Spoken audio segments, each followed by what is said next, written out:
It's only a kick, a jump, a block. It's only a serve. It's only a tackle, a run. It's only for the fans. After all, it's only pressure. You got this. Adidas. With threats to our nation waiting around every corner, adaptability is more important than ever. When conditions change without notice, quick strategic thinking is crucial. And with obstacles consistently impending, determination is essential in overcoming them. It's this willingness, decisiveness, and resilience that sets Marines apart. With our fighting spirit, we don't just fight battles, we win them. Marines are the constant our nation counts on to fight the unknown. And through adaptable problem solving, we do just that. Learn more at marines.com. Hey there! Did you know Kroger always gives you savings and rewards on top of our lower than low prices? And when you download the Kroger app, you'll enjoy over $500 in savings every week with digital coupons. And don't forget fuel points to help you save up to $1 per gallon at the pump. Want to save even more? With a Boost membership, you'll get double fuel points and free delivery. So shop and save big at Kroger today. Kroger, fresh for everyone. Savings may vary by state. Restrictions apply. See site for details. This is the World of Martial Arts TV, and today we are with one of the supremos, in my opinion, of the martial arts and movie world. Keith, it is an honor to talk to you today. I have loved your work from the first time I saw you in China O'Brien. That split double kick that you do in that is just awesome. I mean, it just blew me away. So, you know, Thank you know, the little bandera that you had on the top of your head, you know, I remember going away going, I've got to wear a bandera now. It's got to look like Keith, you know. Might have been Bruce Lee before, but now my bandana is in the wash right now. Normally we'll be wearing it. Yeah, so Keith, just to sort of like get people, as it's World of Martial Arts TV, and they might not know your fantastic history. I mean, Cynthia Rothrock put you way up there and said you were absolutely amazing. And I think it would be best to come from you. First of all, what we like to ask is, how did you get into martial arts? What attracted you to it? Well, it was actually, you know, I had been bullied a little bit. And, you know, it was about, you know, when I started in 1973, and, you know, there weren't as many kids doing martial arts yet because it was more of an adult thing back then, because it was before Power Rangers, before the Karate Kid. So there weren't as many kids as adults in it at the time, but I was a fan of Bruce Lee, and that's why I wanted to start in Kung Fu, because that's what I thought he did. And so, you know, and then, you know, as time went on, I learned that, you know, I mean, he did a number of things, you know, but which I became very interested in doing also, but sort of, he was my hero. And so I wanted to do what he was doing. And I think he was just a brilliant guy, you know, like way ahead of his time, and got so much accomplished in such a short period of time. You know, it was amazing the things that he was thinking about at his age, his young age, you know. So still a big fan. And that's why I think so many martial artists strive to be in the movies, is because that's where Bruce Lee was. And, you know, Chuck Norris, Jean-Claude Van Damme, Steven Seagal. So did you bother with any of was the Wing Chun around? Or, I mean, you had Guru Danny Nasanto in LA. So did you bother going training with them or doing any of the Wing Chun stuff? I'm actually from Seattle. Oh, right. Yeah.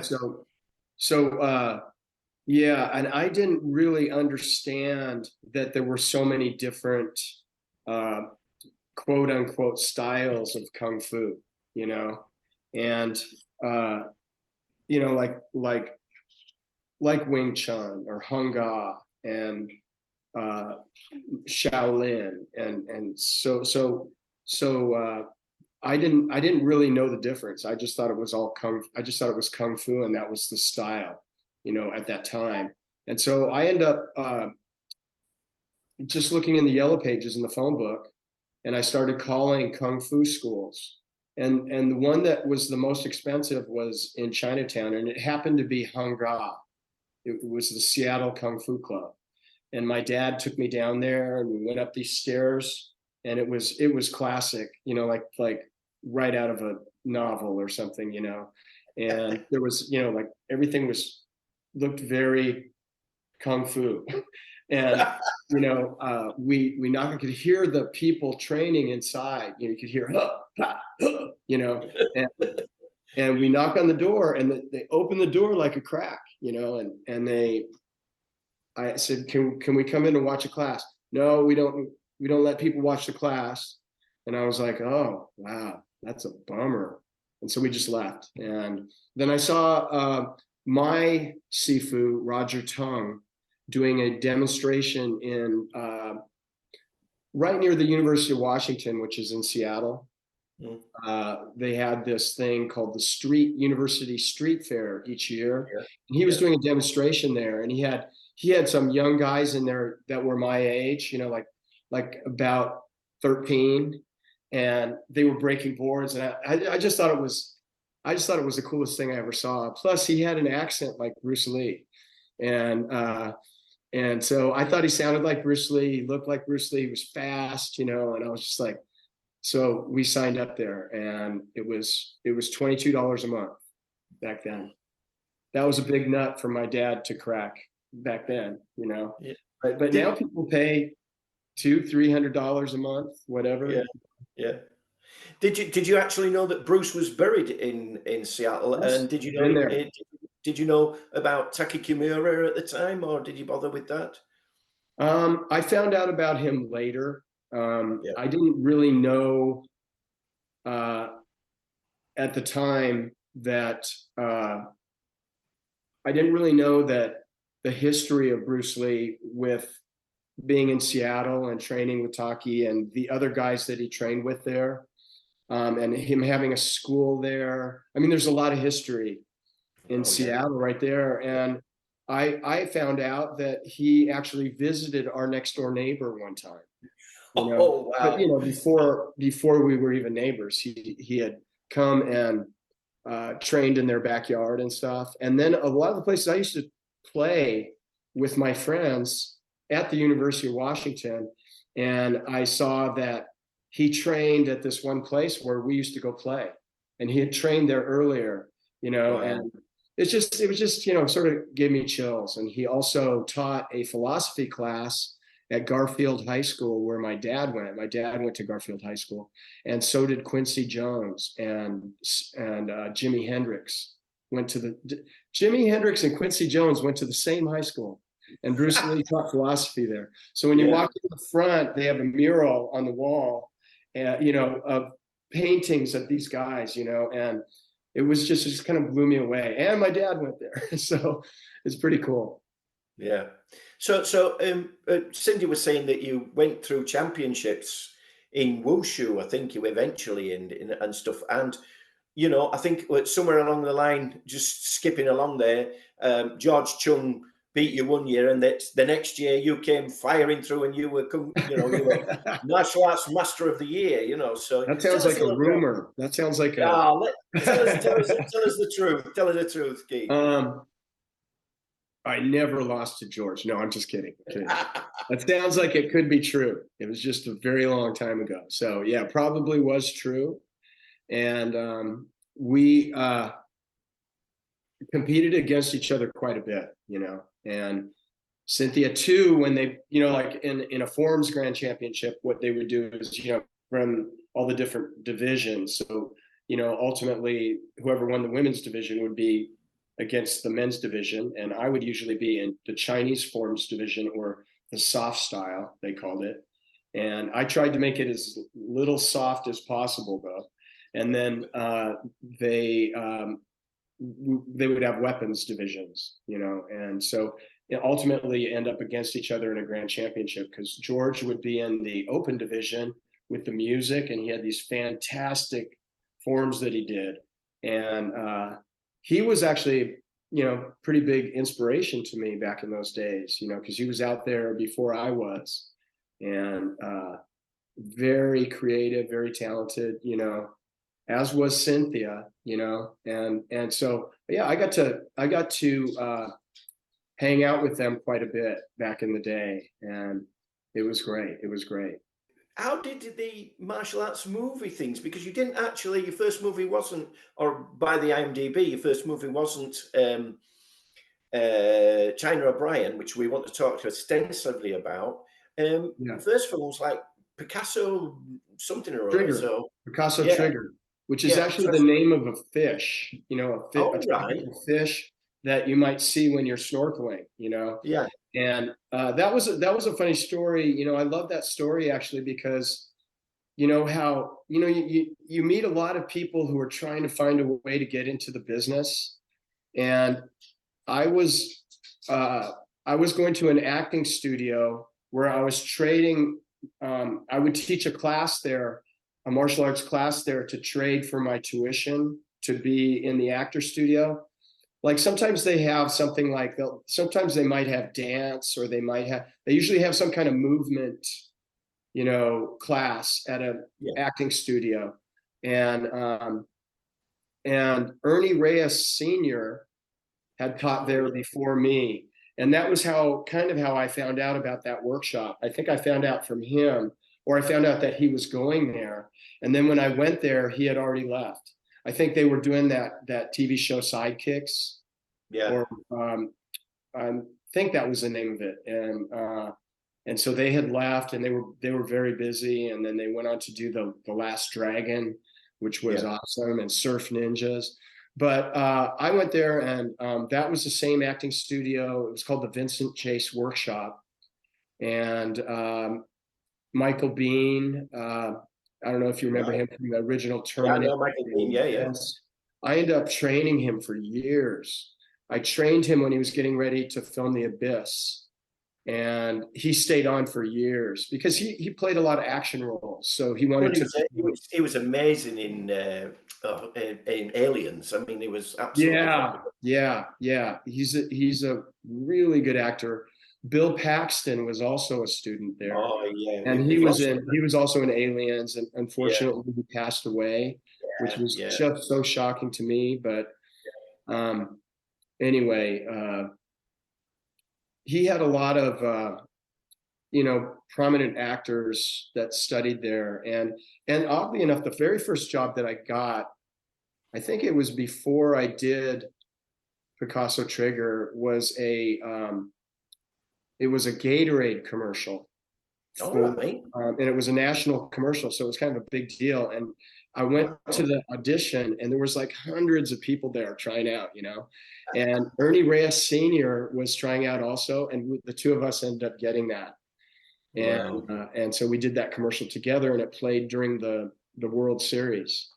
And so, for that one day of work, I ended up making like $15,000 or something. Back then, that was a good chunk of change for me, And so I was really stoked about it, and that's how I got into the Screen Actors Guild also. And so it worked out really well. But Picasso Trigger, I haven't forgotten. I was in that acting class at Vincent Chase Workshop, and there was a kid there who was dating this girl whose father was a director for the NFL, but he wanted to direct feature films too. And so he was doing like every year would do a movie with these Playboy Bunnies, and it was sort of they were like spy movies, and it was just fun, and the audition was really funny. Maybe you guys will think this is funny. They gave me a little thing they call them sides, which is your lines. And I had like 2 sentences on there or something. And I go there, and they see me, and the guy goes, say, hey. And I go, hey. And he goes, can you do a backflip? And I go, yes. And he goes, you got the part. That was the audition. I said, I must have nailed that audition, man. So anyway, and it filmed in Hawaii, which was awesome. Wow. So like all expense paid trip to Hawaii, plus made some money, got to hang out with Playboy Bunnies, and it couldn't have been better, actually. So It's a shame that film doesn't appear on our DVD range. It looks very interesting, should I say? But anyway, Yeah. There's a moving lot on. of very interesting camera work. Oh, Like yeah, yes, yes. Interesting. Yes, we should say that. So, at what point did Fred Weintraub get in touch with you for China O'Brien, or had Cynthia put a good word in for you? Or how did that happen? Actually, Dave Cater from Inside Kung Fu magazine, he was the editor of Inside Kung Fu. Yeah, I remember.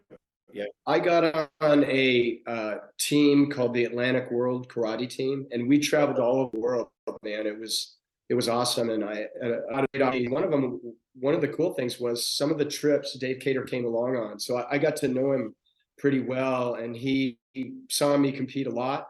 And Fred Weintraub called him on the phone and asked him if he knew anyone who would be right for that particular, that Dakota role. And he recommended me. And one day I came home from working out and my phone rang and I picked it up and he goes, "Is this Keith?" And I said, "Yes." He goes, "This is Fred Weintraub." And I go, "What?" I was like, I couldn't believe it. You know, I thought it was a joke or something. And he says, "I want you to come over. I've got a role that I'm interested in interviewing you for, you know." And so I said, "Well, let me take a shower. I just worked out." He goes, "No, I want you to come over right now." So I went over in my same workout. I had Kung Fu pants on.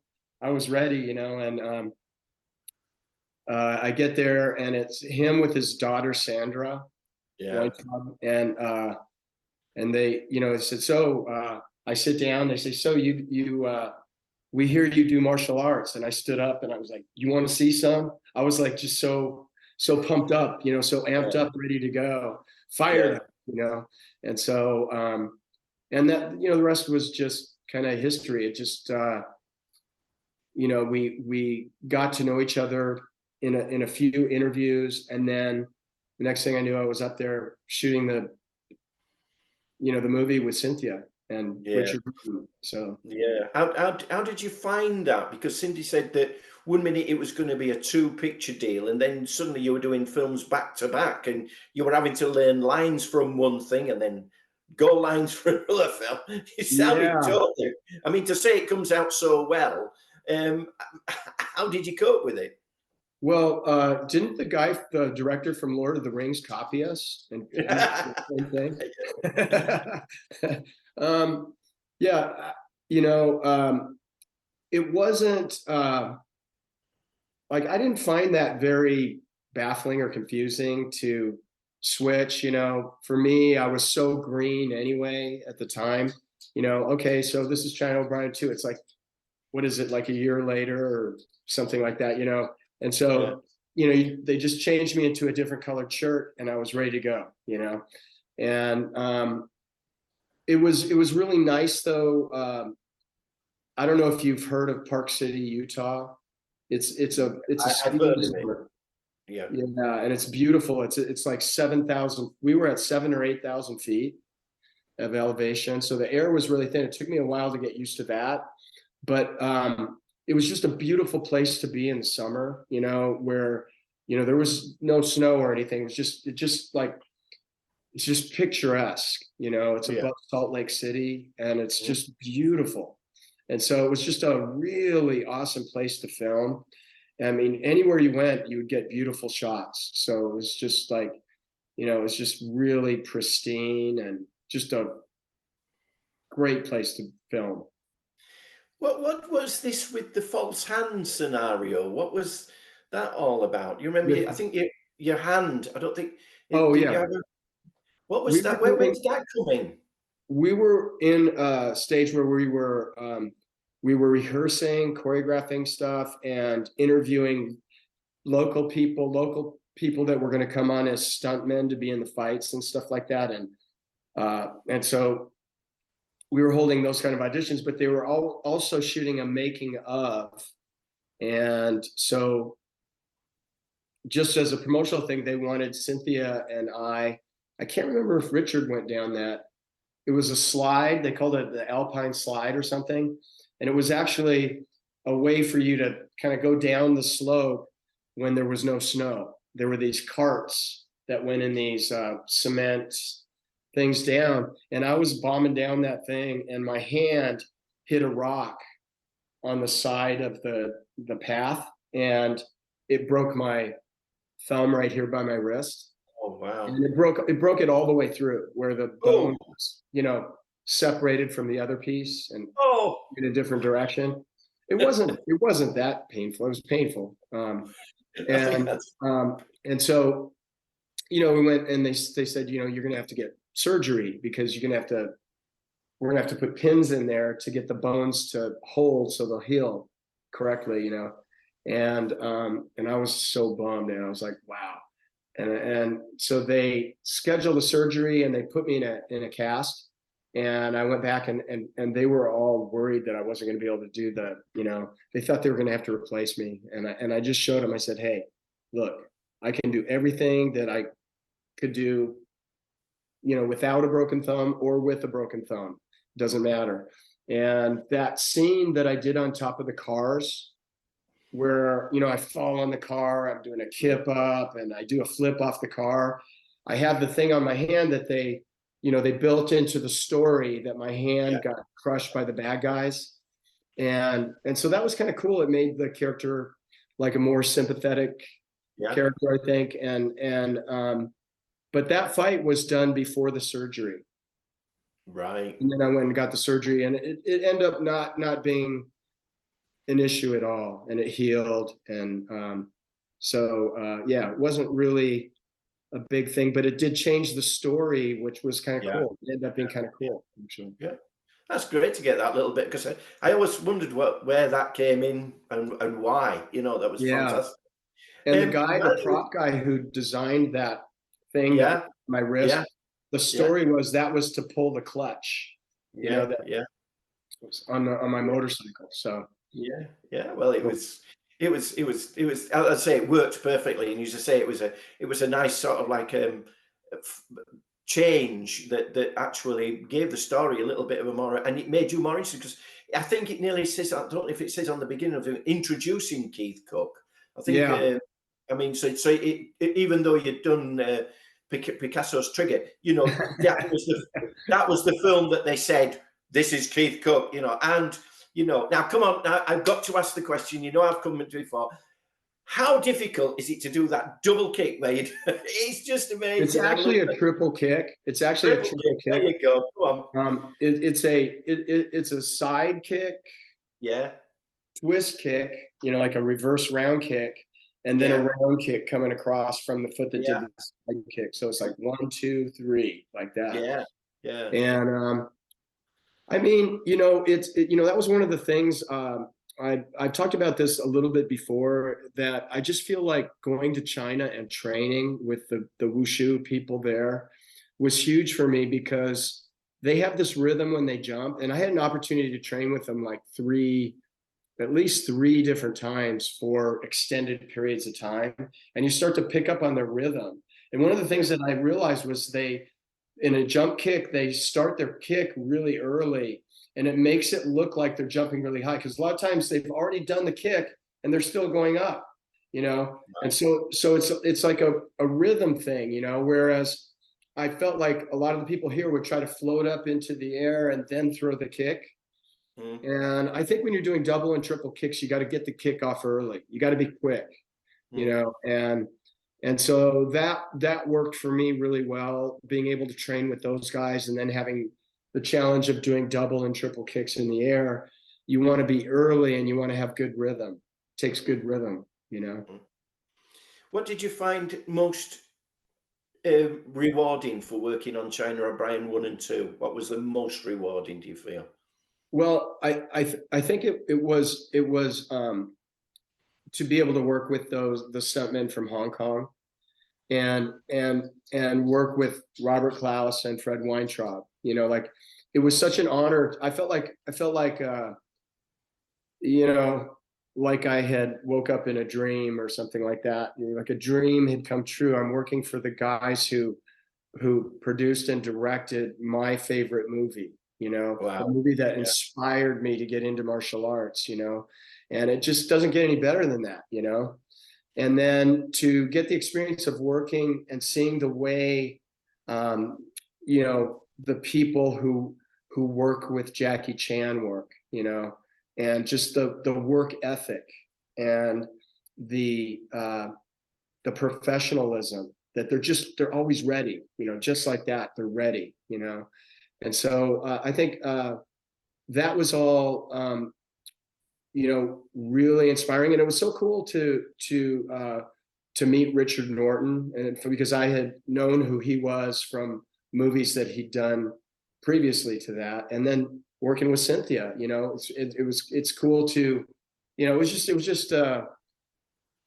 I was on cloud nine, I was just Great. beside myself. Talking about Robert Clausen and Fred Weintraub, did the conversation, because you a bigger Bruce Lee fan, just like I am, massive Bruce Lee fan beyond. Did they talk about Bruce much? Did you have any conversations with them about Bruce Lee? Did they reveal anything about Bruce? A lot of times, he would come up for comparisons, about speed and stuff like that, and that they wanted me to try to have that kind of speed and explosiveness, that Bruce had. And that's a huge, undertaking, obviously, and a huge challenge. I think, and also it came up, how did Bruce Lee die? And because there was a lot of mysteriousness around it, but Fred said it was an aneurysm, that's what I remember him telling me back then. And it seems like, there was edema, but it was just great to work with those guys and to have that inspiration of Bruce just right there, with you when you're filming. And I definitely felt that because it was, Fred and Robert. So you were in a situation where it was fresh to you. Was there a bit of a downside to working with China O'Brien, or was you just upbeat all the time? Was it like, oh, I'm standing around a lot, or did you find something? Because these were the big two movies you were working on. How did you find that, or was it just positive all the way? It was a really positive experience. Yeah, and I think one of the things is, when you have an opportunity, when I have an opportunity like that, I want to, give it everything I have. And I think when I'm in that kind of situation where I feel supremely challenged, I'm just supremely focused on doing the best job that I can do.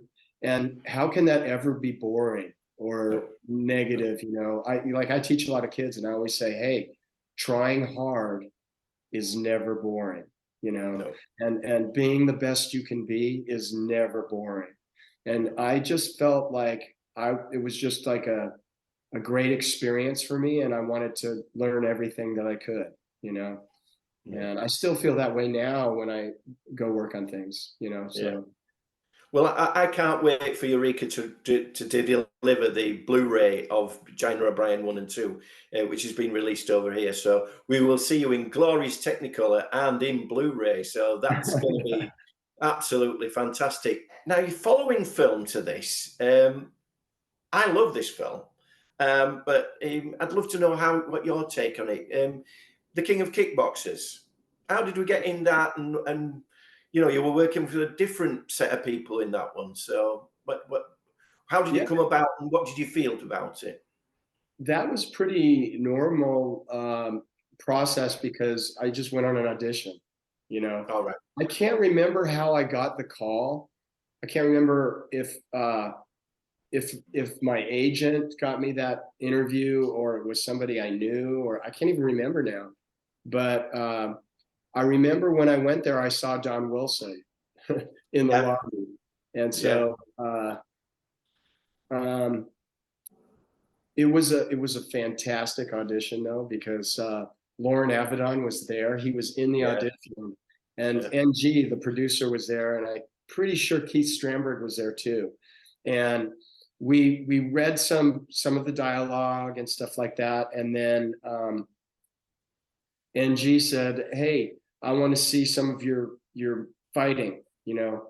And so Lauren, he goes, Lauren, stand up, you know?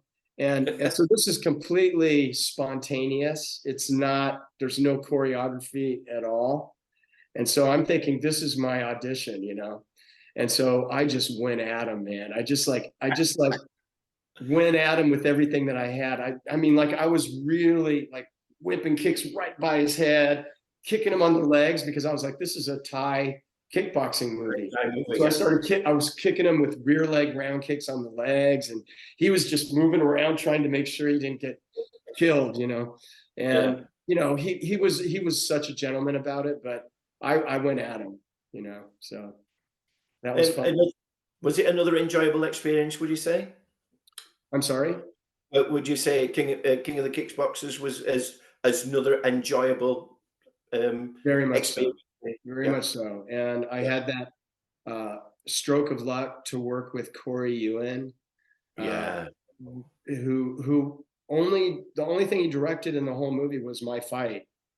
And I loved that experience. I just got lucky. What can I say?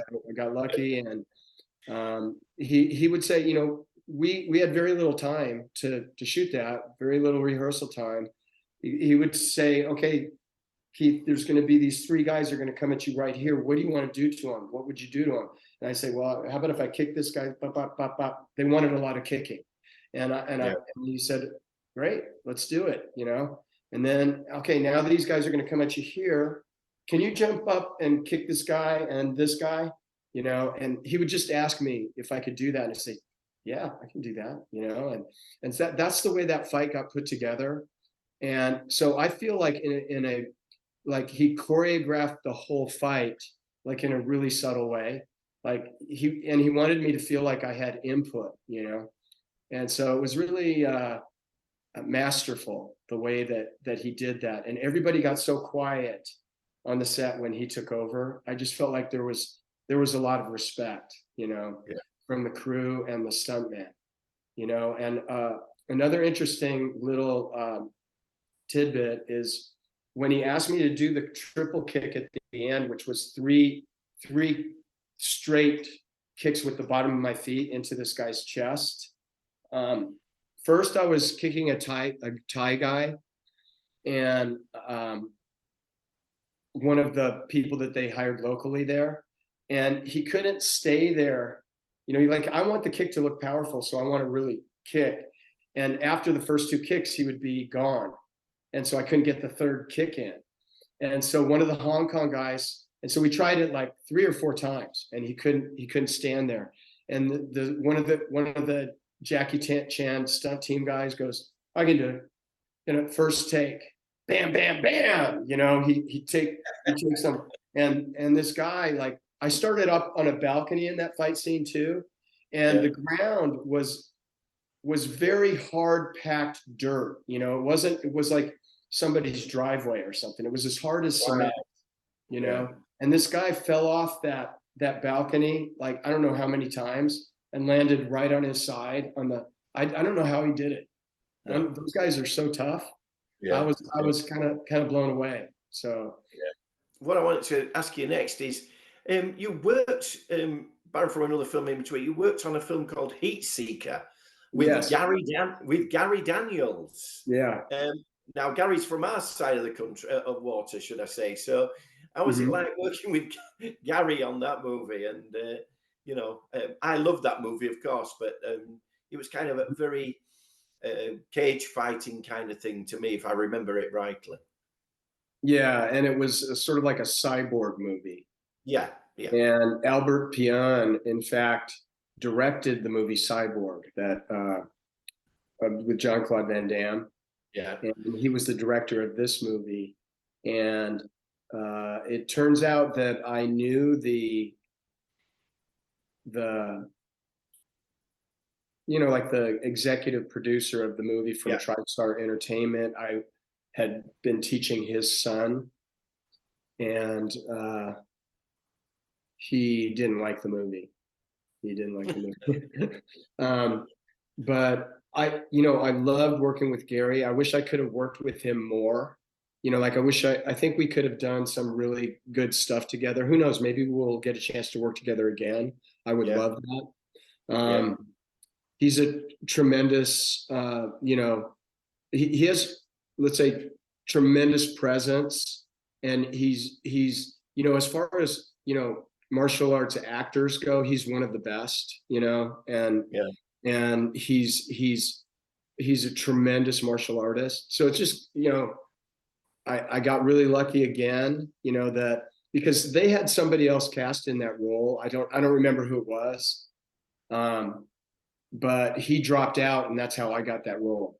Yeah. And the thing about it is that why I mentioned Gary is I know Gary is a big Bruce Lee fan. Oh, yeah. And that's the reason that he got into movies was through Bruce Lee. So, right. He actually is in one of the what we had over here, which was a Bruce Lee sort of like secret society fan club, and he was a member. And we've got pictures of him and stuff like that. Gary was intense Bruce Lee and still is. He loves Bruce Lee. So with you saying you love Bruce Lee, I thought maybe you'd talk Bruce a bit. Yeah. Well, he is a tough dude too. I mean, he's a real fighter, and I love that about him. He's kind of dangerous, and I like that. But like I said, I wish we. I almost wish, like one of the things that so I'm going to get negative. Is that, the way Albert Pion was shooting that movie, like you talk about, and I know Albert Pion has passed away, and, rest in peace. I'm going to be critical of him though, on the way he did those movies. Was he wouldn't do coverage on the fight scenes. So you end up doing master after master. You don't know what camera you're playing to because he would have so many cameras. He would hide cameras in the audience. And he was trying to save time, because that movie was an 11-day shoot. So that's really fast to shoot a feature film. I was in the script. I had 14 fights in 11 days, And one of the days was in Rome, which was really great to get a trip to Rome. It's so beautiful. And but the 10 days, in the 10 days, I had supposedly 14 fights. And since he would shoot with so many cameras, I think it must have been very difficult for the editors. But it's very difficult as a screen fighter to do your best when you don't know which direction you're playing to, which camera you're playing to. And when they come in, they do the coverage. And that's what I like about the Hong Kong guys. You don't do a lot of masters with those guys. They're not going to use the master that much. They're going to use it if they have to. Otherwise, they're going to use all their coverage, where they do a lot of stuff with handheld cameras, steady cams, stuff like that. And so you get more pulled into the fights, because I felt like we did some really good fights in there, but I felt like the coverage wasn't there. And so you don't get as involved, in the fights.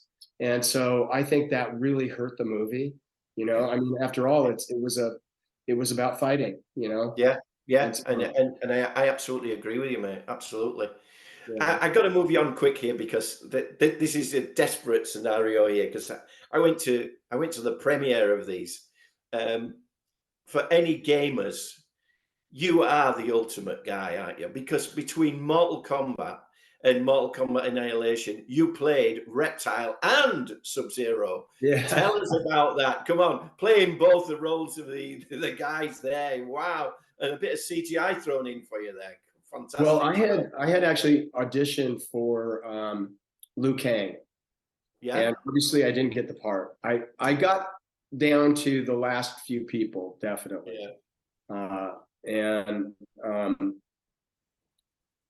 Obviously Robin Shu got the role. Yeah. And he's a good friend of mine, has been since like back in 1982, I think I met him, and we went to China together and trained, and we trained together a lot. Our teachers knew each other. Our martial arts teachers knew each other well, and so we would sort of have exchanges with their school and work out together a lot. And so we became friends, and they had filmed the whole movie. They had done the whole movie, and had been putting it out for test audiences, and everybody was saying, we want more action, we want more action.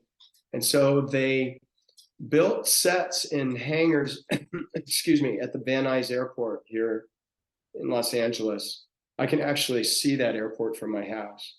Wow. They did the reptile fight with Liu Kang, and then they did the scorpion fight with Johnny Cage after the fact, and added those fights to the movie. And they didn't spare any expense building those sets. They were beautiful. They were, and that was the most time I ever got to spend on one fight, because the director had such a vision for the way he wanted things to look. He wanted to make sure that he had every shot from every angle that he had, that he wanted.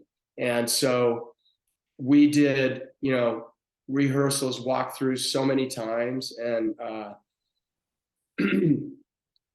I think, I'm really proud of that fight. I'm really proud of it. I'm really happy that, that's like, I wish I had an opportunity like that with Gary, Gary Daniels, where somebody is taking the care to make sure you get the coverage that you need. Because I think we could have looked really good if we had that. And so this, Paul Anderson, the director, had a real vision, for the way he wanted this thing to look. And he wasn't going to cut any corners anywhere, And we had Jeff Imada. I've got some pretty cool behind the scenes photographs from that shoot. And just, it was really cool. And actually, Robin ended up breaking his ribs. And that there's one place where I throw him, and he's doing like a butterfly twist through the air, and he lands on a piece of the set, and it cracked like 3 ribs. Oh, dear. And he just had to keep going and be in pain, But he's a tough dude. So, yeah. Did you ever get to meet Christopher Lambert in that? I didn't. No. Yeah, we weren't filming at the same time. But he added a lot to that film also. He's actually, he's got a really good sense of humor, I think. Oh yeah, and so he brought a lot to that film, Yeah, he's a great guy. So because it's a gaming film, you know what I mean? It was a game, it still is a massive game, is Mortal Kombat. Do you get an awful lot of questions, or do people pull you out for, we need you? Do you know, did you go? Well, a couple of years ago, I started getting invited to cons, like Comic Cons. Yeah. People, like a lot of gamers, go to those events, and so I started going there for signings, and I went with Chris Casamassa a few times, who played Scorpion in the first Mortal Kombat. He's a good friend of mine, and so we would get that hangout time. It's fun. It ends up being a lot of fun, and you get to travel, and so it's just pretty cool. And so that's the thing that's been really different about it. But I also think that, in the competition of movies, video games that were made into movies, I think Mortal Kombat rates really high at the top, and I'm really proud, especially of the first one, being in the first one, that something about that quality. And I think Paul Anderson had a lot to do with that. Yeah. I think, Robin Shou played a really good Liu Kang, and then, just had a lot of elements that just had a lot of elements that made it very, I don't know, cool. It's just a cool movie, and I still think it holds up today, Oh yeah, it's a great movie. I love it. Yeah. After that, how soon was it after Uncle Fred called you again? Because Uncle Fred called you again for a TV series. Yeah. What year was that? I can't remember if that might have been between, I don't know if it was between the two Mortal Kombats or if it was after. You have the date of it? It was after. It was after. It was Okay. 1997. So it was kind of like the end of Annihilation and around Okay. that time. Okay. Yeah. I'll tell you a funny story before you tell us. I actually got a phone call from Fred Weintraub, and he did the same thing as you. And he was on the phone, and he went, "Hi, this is Fred. Do you know anybody in England that can fight?" And I went, yeah, I think so. I know everybody. Yeah." And I'm going, Yeah. I'll get back to you, Fred. I'm thinking, this is Fred Weintraub. I did go to interview him later on, but just getting a phone call from, I think it was like Romania or something like that. And call from Fred Weintraub. I was like, what? tell us your little call from Fred. Go on. Well, he one of the funnier things that he said, he told me that, when he met his wife, she asked him, I think they were doing a yoga class. They met in a yoga class. That sounds really LA, but he was saying that he saw her and he just fell in love. And she asked him what sign he was, and his answer for that one was always slippery when wet.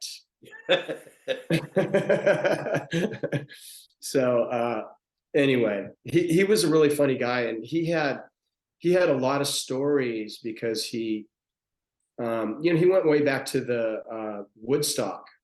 Yeah. He was working for Warner Brothers way back then, and he was one of the executives assigned to that movie, and so that's just, he has a lot of history with comedians and people in the music business. Yeah. So he's a really interesting guy. He never runs out of stories. Yeah. So what did he ask you to do when you wanted to do the New Adventures of Robin Hood?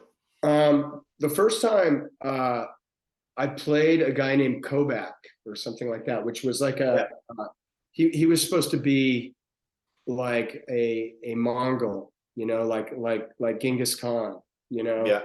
And so I got to do a lot of like sword stuff and fighting, and I love doing accents and costumes because you can kind of get away from yourself, and so that gave me a real opportunity to play a character, which I feel like I did in King of the Kickboxers too. You feel a little more free when you get away from yourself, and if you're doing an accent.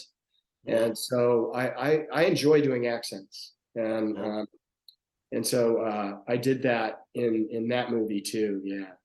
And my teeth got all blacked out, just looked like rotten teeth, and just looked like a horrible guy, And so where did you film that, Keith? That was in Lithuania. Lithuania, that's it. Yeah. And that was great. But you're moving right up to date now. Only a couple of years back. You are a Star Wars man now, of course. You are in the league of wanted people for Star Wars because you were in the Book of Boba Fett. Tell us everything about that. Come on, I need to know. Well, I hope Boba Fett is massive, Well, let's see. So I got a call, can you send in a from Diana Inosantos, Danny's daughter. Yeah. And I've been lucky enough to work with her a few times, more like on training. Like I was training Zoe Saldana to get ready for what is the movie, the big one with Star Wars. Avatar. It was for Avatar. And they were really serious about that because Garrett Warren, who is a very prominent stunt coordinator, hired me to train her. And I'm sure he would have done it himself, but he was just too busy, and so he does that for me sometimes when he doesn't have the time, and I get the opportunity. Like I also trained Rosa Salazar to get ready for Alita Battle Angel, and wow. they get really serious about the training. Like I was training Zoe 6 hours a week. Oof. Wow. And the same with Rosa Salazar, and so it gets really involved. But back to Diana, I felt really happy that she called me, and I hadn't done anything for a long time, where I was actually in front of the camera. And she said they're looking for people that can do long staff. So I sent an audition. I hadn't even picked up my staff for years, but I just, I've done it so much that it sort of feels like riding a bicycle or something, Yeah. Get right back on. And so I just had my wife just film me doing the staff a little bit. I sent it to her, and they hired me. And so it was kind of a grueling, it was just a stunt thing. And I was one of those sand people. So we were in a costume. Yeah. We were doing like a ceremonial choreographed weapons presentation, and had to do it over and over and over again. And I was so glad that I was in good shape, because you could barely breathe. There's this little tiny breathing hole. Oh, bloody hell. And but Robert Rodriguez was there directing it, and I had worked with him before on Alita Battle Angel, and it's just good being around those people and feeling like I could still do it. It was a great feeling, and just to be in a historic series, a legendary. You have been a Tuscan Raider, mate. You're up there now. You can't. Yeah. So anyway, to honor the lady who was put us in touch with you, Cynthia says she's had you have worked with her on Black Creek with her. Tell us all about that and how you got involved back with Cindy on Black Creek. Okay, well, again,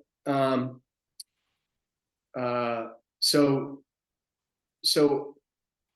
somebody had dropped out. She had hired me for a really small part, and but she said it's good because you'll be able to be in the second one too, the sequel. And I was like, all right, cool, whatever, and then somebody dropped out of a bigger role, and she goes, Keith, I think I'm gonna have to ask you to do this role. And you know what? I loved it. I had so much fun playing a cowboy, obviously, which is, everybody's fantasy, I guess, for most guys anyway. Like I've been watching, Clint Eastwood since I was a kid, and, it just sort of gets, and John Wayne, it just sort of gets. And so I decided, so I'm half Japanese and half, Scottish. And my grandmother on my mom's side was actually from Scotland, and she has a Scottish accent and everything. But I pretty much play a white guy in this. So it was a bit of a stretch, and I did a Southern accent, which was so fun. I mean, it was just like I enjoyed it so much. I would go in my little trailer and I would practice, and I just love doing the character roles. And then I got to fight Don Wilson. I got to hang out with Benny Urquidez, and, working with Cynthia and Richard was like a bit of a China O'Brien reunion. Yeah. So it was just awesome. And my character, I don't want to give away too much, but he was a pretty complex character. And it was probably the biggest challenge I've had for acting so far since the beginning. So wow, yeah, I really enjoyed that challenge. So Keith, where are we going from here? Have we got anything lined up now? Are we going to see you in something else soon, or are you just training other people? Well, I've got an offer. I've got a couple of offers. Well, one is Black Creek 2. looks like there might be something for me in that. And then there's the ones who made, I think it's called The Last Kumite. Isn't that what it's Oh called? yeah. In Germany. They're making a new movie, and they contacted me, and Keith Strandberg, who wrote King of the Kickboxers, is writing it. And so I think they might be writing a role, specifically for me in there. So that's cool. And so that's about it right now. Yeah, I mean, I've got those two things, two irons in the fire. Have you ever thought? I'm not just throw this out. Have you ever thought of putting because not many martial artists actually do it. Have you ever thought writing about what it's like to be in, a martial artist and then moving into the martial arts, movie world, and what that's like, and doing what else you've been doing by being pulled in to train people, so people who are actors are made to look good by people like yourself? Yeah. I haven't really considered that. It's a good idea though, could be interesting to a lot of people, Yeah. I think I've had a lot of fun doing that. I did that movie Beverly Hills Ninja with Chris Farley, and he trained at my school. I had a school for almost 30 years, a martial arts school, and I love that, by the way, too. I love teaching, and it's like having a laboratory or something where you're experimenting on martial arts all the time, and you have these kids with their confidence in your hands. It's a big responsibility, and I didn't take it lightly. It was, an honor to be able to do that. But Chris came and trained, and then Dennis Dugan, who directed a lot of Adam Sandler movies. But he would hire me to train actresses and actors after that too. So I've had a lot of jobs doing that. So it's interesting and fun, to just meet these interesting people and train them, and What would you say to somebody who's aspiring to do martial arts and then would like to get into the martial arts movies? What would you say to them? Well, I think, like they say, being in the right place at the right time and stuff like that. The way that you end up being in the right place at the right time is by being there all the time. It's just like, so you don't miss your opportunity. And I think that's been my experience in this is like, if you're there and because for a lot of years I haven't put myself back out there. Now I'm starting to again. Like I'm having my second childhood or something, and so you have to be present, and you can't take the rejection hard. You just got to move on. You got to believe in yourself. And because not everybody's going to like you or want you. And it's a weird. I think auditions are just really weird. Because you kind of you got to go in there and hope that these people like you. And at the same time, you can't give a shit about it, or, or you're going to be kind of nervous, or you won't be yourself because you want them to like you, And so it's a weird, it's just a unfortunate. I think it's like, probably a lot of people feel like that when they're applying for jobs, that aren't actors, just regular jobs in whatever their profession is, that you feel that pressure and you want them to like you and stuff. But for actors, man, I think it's really hard because, and also all of a sudden, you care more about how you look and stuff like that. So I think it encourages vanity and stuff like that. And, kind of a self-centeredness that I don't like it in myself when I start to feel like I'm getting like that,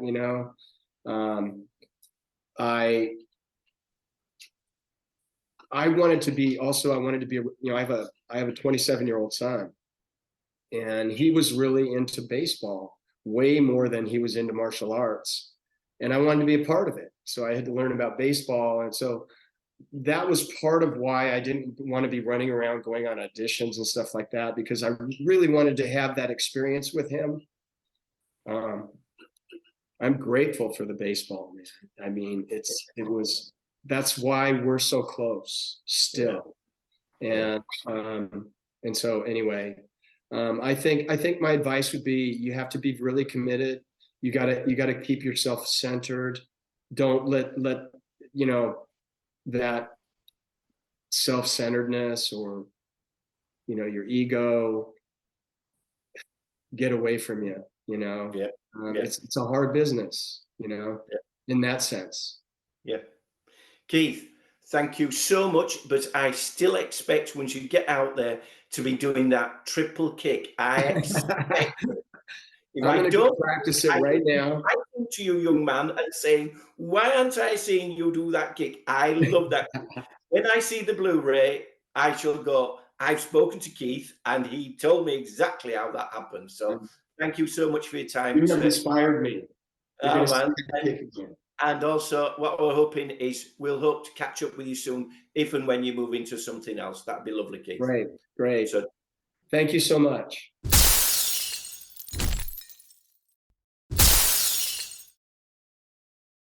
Sports Social Podcast Network. With the Lucky Land Slots, you can get lucky just about anywhere.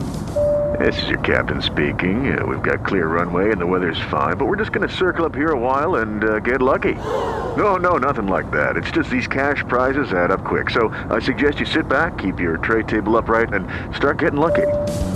Play for free at LuckyLandSlots.com. Are you feeling lucky? No purchase necessary. Void where prohibited by law. 18+ terms and conditions apply. See website for details.